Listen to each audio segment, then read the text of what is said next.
I'm going to make a video to accompany that video is post to yesterday maka the massive structure Saga on na Ngor-Okpala Imo State. Kapchakwa ihe apụta ma ndị na-accompany na-achọka ha cause problem n'Imo State ebe a na-alụ ọrụ.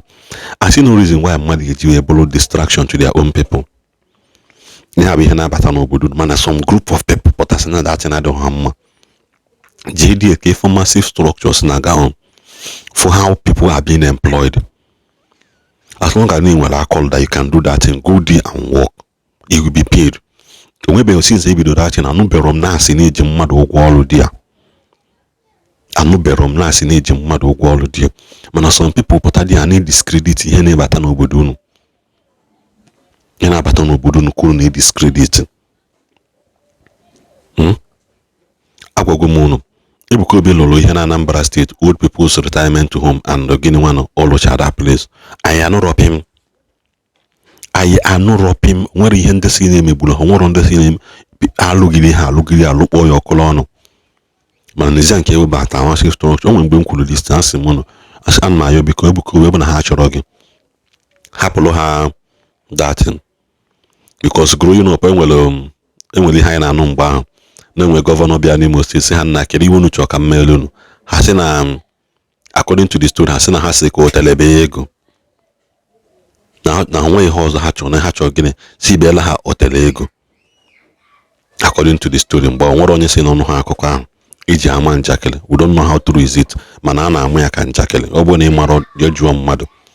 So like I was saying, amara m ihe me ndị mmadụ eji na ịpụtazi ife ile n'ihe nwanne gị nwoke weta na village na adọrọ gị mma. What have you done to the people? What have you done? See, that property what have you done about it even before that? Maybe the lobo what did you now do? All these things are now what a piece of land I am illegal. Illegal.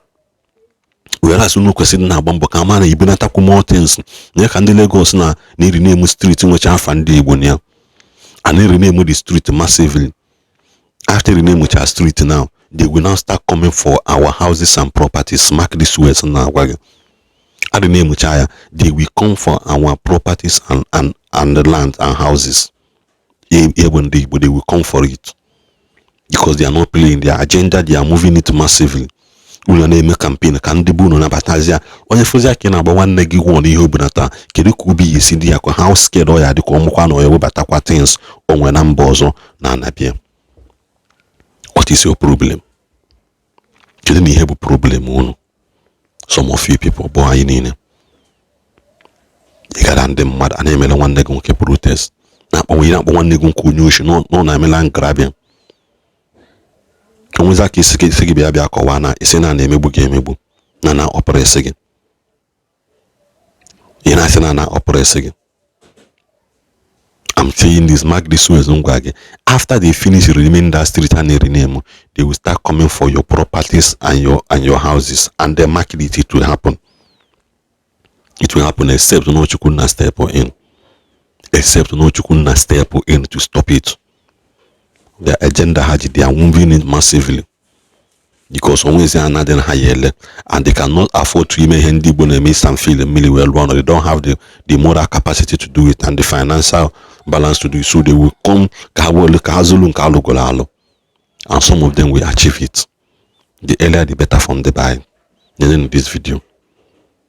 Okay, only what this video, Metomaka share button. You share this video. Only a part of this project and I run and Ngor-Okpala. Decide they have a secret. But the next time I will be unveiling the part of that project. That part, the very massive, and that is what the church auditorium.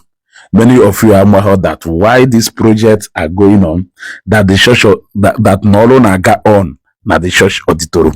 But due to something best known to me, I decided to keep that one a secret, and I will be unveiling that church auditorium very soon. When Zion say they are going to do this, they will do it immediately. relocating to Ngor-Okpala is not a shy's play. And I believe no nya batalo ejuwe katakata na camp na east. Go Elijah Enugu na ba Father Nwebe Joya na ba. A lot of them, there is panic in the kingdom because they know that what is coming down is what has never been seen before. They got to go. Only people who do spiritually strong and alert who are standing with that tsunami. And those people are not bothered. If that maybe be monson okunere and do to have to bothered about Odomiri, to bothered about Evangelist Ebuko be coming down to the east. They are not bothered. But man had to bothered about his movement to the east. Now, that auditorium, I am going to unveil it to you people. If you want to know the biggest project, one of the biggest projects being done by anybody, any organization, any institution, both government, one of them, I'm not saying it is number one, but I'm saying one of them is going down Ngor-Okpala. The only project in Urikiju will compare what Zion is doing in Ngor-Okpala currently in terms of creating employment, in terms of boosting the Southeast economy, whatever thing you can ever imagine can only be a project by any state government. And that is a mega and capital project, not just any project at all. Billions of naira is going down there. Money is going into people's pocket. Empowerment, job creation, and a lot of things. What else? What else can you ask for? Upon the completion of that project is going to create a lot of permanent jobs to people. You gotta go permanent. It is going to open up the channels in Ngor-Okpala. You will see people living in Ngor-Okpala and going to work nowhere. You will see people living in Ngor-Okpala and going to work in Aba. You will see people living in Ngor-Okpala and going for work in Port Harcourt. That is the idea. Yes, that is the idea. To create a mega city in Ngor-Okpala. And it is happening. It is happening. Imagine over 60 to 70 Madones go later well even university. But boom, and the debt is gone. It was quite alone at a muru. If you name ever habulo, obulo shice play go. Shice play go. Yamana ana do 20,000 plots. Na boy fence at the same time. And a fence here right round. Yamade how many thousand blocks na go down there. And all people na we cement eji akwe na aka ndị mmadụ ka eji ebute aja eji akwe na aka ndị mmadụ ka esi ebute ndị na-akpụ ya akpụ all people na-akpụ ya ndị na-edo ya edo all people na-edo ị na-aka akụkọ ndị na-moto na-ebudata tipa na-ebubata aja moto mmadụ moto na-ebubata blocks moto mmadụ nwoke moto na-ebubata shippings moto mmadụ ịbazie n'ime that city fu ebe a na-akpọ ego nya ifu iwele anya kpala akụ pipes, rods, cement, shippings, sand, blocks. Kilu di ife nda umako no dia na fabricate umako ha. Kilu di ife ya fude. Kilu di ife ya fude. Nyaka madu ye nene cha ifoma. Sina hope uzo de mma welcome that project na Ngor-Okpala n'Imo State beha na ọmaghị ife omelu. Nyaka mmadụ ya emecha onye Ngor-Okpala apụta solu na agba a project dị etu ahụ mgba. Look at what happened na Ngor-Okpala last year mgbe emechiri eva billions of naira wife ebubata na Ngor-Okpala, billions of naira ka ebubata na Ngor-Okpala. Ife eli na that ground ekpuchanwuhe in 1 month, ekpuchanwuhe in 1 month. People were making money. Mandela ngoka, mandela ele showing gum, mandela ele mili. People were stocking up. People borrowed to run a business, which they made a lot of money. People turned some of their house into a people na lahu. People were making money left, right, and center. And in this year, ya times 2 into last year, though. There was practically a mini market. ife aka mmadụ ya enenecha anya economy gbadata na Ngor-Okpala last year and people are praying. Ndị ọkada na smile na-enwe aṅụrị, ndị ọkada na-ebu mmadụ vavava, they all made money. Now imagine what will happen if Zion come down permanently to Ngor-Okpala. Do you know how many visitors you are going to be having in Ngor-Okpala on a regular basis? Do you know how many visitors you are going to be having on a regular basis? Imepe restaurant ebe ahụ na-ele, imepe supermarket ebe ahụ na-ele, ime phone imepele ebe ahụ ga na-azụ, lodges ebe ahụ ga na-azụ, o nwere ife imepele ebe ahụ ya da azụ. Ịghọtago? Because ndị mmadụ is either na onye ada na Owerri airport or na onye ada na Port Harcourt airport. Ịghọtago? Waa to Ngor-Okpala ọbịa park ya. Ụmụ ndị na-esi UK bịa na Victory Estate na Lagos nọ ya 1 month or 2 months before ha na, ụfọdụ na-anọ 3 months, ụfọdụ na-anọ 4 months. Ịghọtago? You know, this is something TB Joshua na-eme na Nigeria kpatalụ eji wee nye ya honorary award mgbe ahụ. Ịghọtago? Eji wee nye honorary award mgbe ahụ maka the best person, the best person na attract tourism to Nigeria. Tourists to Nigeria. I mean, people na abia tourists for different reasons. Or not church we put what I provided needs from another country way, but we are still talking about the same thing.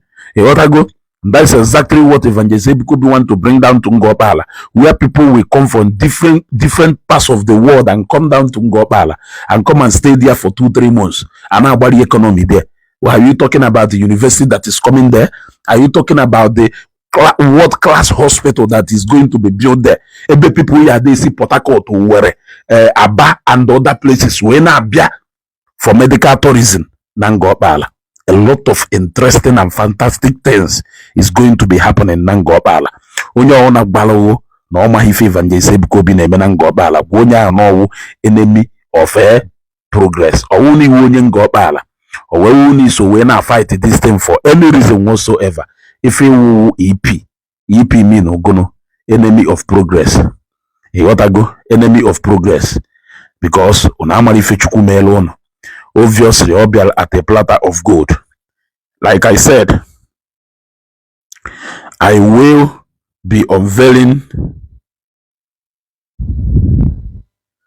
I will be unveiling the Zion Auditorium, Main Church Auditorium, the next time I will visit that site. Share this video. I still remain Ezugo. This is what we call Jesus can open a nation. This is what we mean when we say that Jesus Christ is the light of the world. Look at how he is about to light up Ngor-Okpala. Like he will put on eme. Na ife TB Joshua Melu na Ikoto. Look at into Ikoto we do so busy. The mmadụ tourists, foreigners na abia. That is what is going to happen in Ngor-Okpala. Over airport and the Port Harcourt airport, you do so busy. You do so busy. Transporters, you they make ego. Okada riders, you they make ego. Even more transportation means will be open. More people will be gainfully employed in every aspect. In Oreba, ne kucho chocho. In Oreba, ne kucho chocho. In Oreba, ne kucho chocho. You know when they are that flight. Abia Ngor-Okpala every Sunday, just because they want to be part of the program na Ngor-Okpala. In Oronako. Na ịma ife na-eme ịkana ekwu na ịma ife na-eme ịma ho di plane ya dada na airport APC ya dị eju APC suppose ọbịa na Ngor-Okpala kịta owurofu project ebe a lụọ nyeye Evangelist Ebuka ma First Nigerian Airline ka ọgụnụ suppose Okonkwo suppose ha bịa ha ewuru project lụọ because n'ife nwoke a na-achị imerụ ha ahụ obere ife mana ga hapụ ya ebe a I wish no na Anambra State ka ọ na-alụ. I wish no Anambra State corner. But look forward. I'm going to bring that project to you anytime soon. From now, share this video.